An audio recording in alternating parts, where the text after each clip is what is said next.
안녕하세요. 뉴스 속 날씨입니다. 지구온난화로 인한 전 세계 기상재앙이 갈수록 더 커지고 있습니다. 유엔의 보고에 의하면 홍수 단 하나만의 기상으로 1999년도에서 2008년까지 아시아에서 약 10억 명, 그리고 미주 대륙에서 2,800만 명, 아프리카에서는 2,200만 명, 그리고 유럽에서는 400만 명에 달하는 세계 인구가 피해를 입었다고 합니다. 한편 이런 기후변화에는요, 여성들이 남성보다 더 적응력이 강하다라는 연구 결과도 있는데요. 오늘은 기후변화 시대의 여성 이야기 나눠보도록 하겠습니다. 오늘도 K웨더의 반기성 센터장님 함께 하십니다. 센터장님 어서 오세요. 네, 안녕하세요. 네, 오늘은 이세나 앵커 대신에 제가 또 나왔습니다. 네. 오늘 주제가 참 흥미롭습니다. 기후변화, 이런 재앙들이 참 심해지고 있는 이 상황에 여성들의 적응력이 남성들보다 훨씬 더 뛰어나다. 흥미롭거든요. 어떤 이야기인가요? 이제 이런 이야기들이 이제 올해만 해도 일단 필리핀의 강력한 태풍 하이엔을 비롯해서 멕시코의 강력한 두 개의 태풍이 강타한다든가 호주와 브라질의 극심한 가뭄, 또 미국의 초강력 토네이도 등으로 이제 수많은 사람들이 죽고 재산 피해도 사실 엄청났거든요. 네. 근데 이제 재난 통계를 보니까 말이죠. 여성들이 남성에 비해 생존하는 비율이 높았다는 거예요. 네. 이제 그러다 보니까 여성이 남성에 비해 좀 탁월한 부분이 있는 것이 아니냐는 그런 이야기가 나오고 있는데요. 이젠 여성이 지배하는 사회가 될 것이다. IPCC 2018년 미래 예측 보고서에 나와 있는 말입니다. 이제 10년 후에는 여자들이 사회의 주력인 일들을 하게 되고 남자들은 보조하는 일을 많이 하게 될 것이라고 하는데요. 가정주부들이 전담하던 육아나 가정일도 남편들이 많은 부분 맡게 될 것이고요. 가정의 결정을 여성들이 주로 하게 된다고 합니다. 그러다 보니까 이제 외국의 이런 선진 기업들은 결정권이 여성에게 넘어가는 것에 대비해서 이런 제품들을 여성 취향으로 바꾸는 작업을 시작했다고 하네요. 네. 그러니까 앞으로 그 세계를 지배하는 것은 남성이 아닌 여성이 될 것이다. 이거에 대한 근거가 따로 있을 것 같습니다. 어떤 근거 구체적으로 좀 들 수 있을까요? 일단 이러한 근거를 갖다가 말씀드린다면은 여성들이 남자보다 우월하다는 근거는 10%의 법칙이라는 게 있습니다. 네. 여자의 평균 키는 남자보다 10% 작고 여자의 손이나 발의 크기도 10% 작습니다. 남자의 팔은 여자의 허리를 끌어안을 만큼 긴데 여자의 팔은 남자의 허리를 끌어안기에는 10%가 짧습니다. 네. 몸뿐만이 아니죠.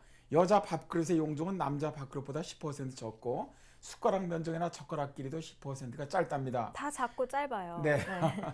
여자 것은 우산도 작고 만년필도 작고 손수건 명함도 작습니다. 그런데 동질의 것을 동량 먹었을 때 여성이 남성보다 저장 지방량이 많아집니다. 네. 그러니까 여성의 육체는 한번 덮여지면 쉽게 식지 않기도 하면서 이 같은 생리 구조가 여성의 성격을 인내심 강하게 만든다 그래요. 인내성 근육이 남성에 비해 별나게 발달했다는 것이죠. 네. 그다음에 이런 양적인 차이 외에 질적인 차이는 더 크다고 합니다.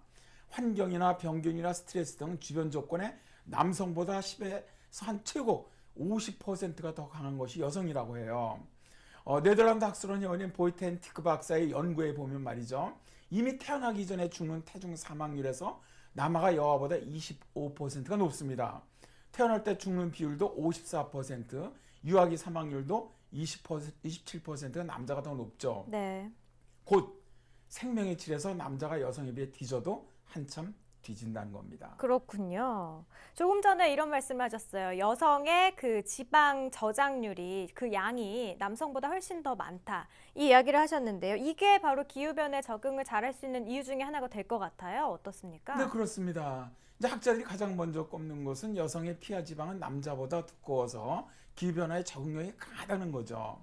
추위와 더위, 습도의 변화에 이런 것이 큰 도움이 된다는 것으로 기후변화에 적응하는 능력은 장수와 밀접한 관련이 있다 그러죠. 네. 또 여성 호르몬도 수명을 늘리는 데 도움을 준다 그래요. 남성 호르몬은 수명을 단축시키는 작용을 하는데 여성 호르몬인 에스트로겐은 건강에 좋은 성분을 증가시킨다고 하거든요.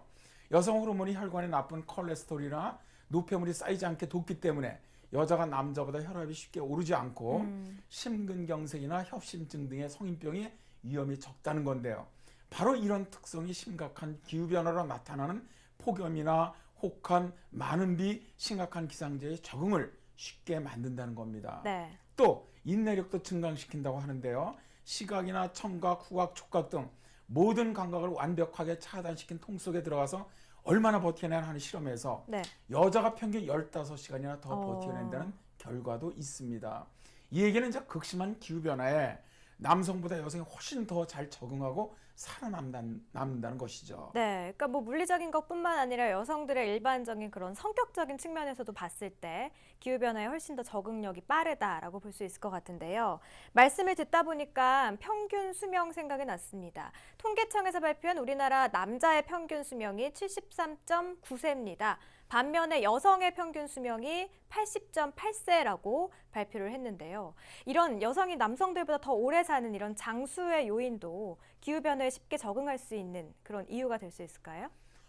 아켄 슈타이너 유엔 사무차장은 대개 여성은 남성보다 생태계 서비스와 식량 안보에 있어서 더 중요한 역할을 합니다.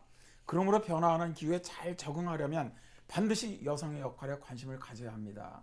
이러한 맥락에서 환경에 대한 여성의 입장과 책임 지식 그리고 그녀들이 직면한 문제들은 급변하는 기후변화에 대해서 정부가 취하게 될 적절한 대응 방안의 핵심 사항이 되어야 합니다라고 언급하고 있거든요. 2009년 15차 당사국 총회 덴마크 코펜하겐에서 열렸죠. 아무런 성과를 도출하지 못하자 젠더 CC는 성명서를 통해서 기후변화 대응에 여성들이 앞장설 것이라고 선언한 적도 있습니다. 네. 기후변화의 선봉에 이젠 여성들이 주체가 되어야 한다는 의미죠. 이들은 심각한 기상이변과 해수면 상승으로 이중의 고통을 받고 있는 방글라데시에서 여성들이 앞에 나서 여성들로만 구성된 평의를 만들어 문제 해결에 나서고 있는 사례를 들고 있습니다. 남성들이 주도할 때보다 인명피해나 사회적인 피해가 현격하게 줄어들고 있다는 것이죠. 보통 이제 여성들 하면은 남성들보다는 좀 보호받아야 할 사람들, 이렇게 연약한 사람들, 이렇게 인식이 돼 있는데 오늘 이야기를 나눠 보니까요. 이 사회를 좀 버팀목이 될 수 있는 사람들이 남성이 아닌 여성이 될 수도 있다라는 생각이 드니까 저 한 사람의 어떤 여성으로서 어깨도 무거워지고요. 반가운 이야기가 아닐까 네, 싶습니다. 그렇습니다. 네. 오늘 말씀 고맙습니다. 네, 감사합니다. 네, 여성의 기후변화 능력, 참 흥미로운 이야기가 아닌가 싶습니다. 여성과 남성 사이의 우월성을 비교하기보다는 이제 심각하게 다가오고 있는 기후변화 시대, 여성들의 역할이 점차 더 증대돼서 세계적인 기후변화에 더 잘 적응을 하게끔 도와주는 것이 바로 여성들의 또 다른 숙제가 아닌가 싶습니다. 오늘 준비한 이야기는 여기까지입니다. 고맙습니다.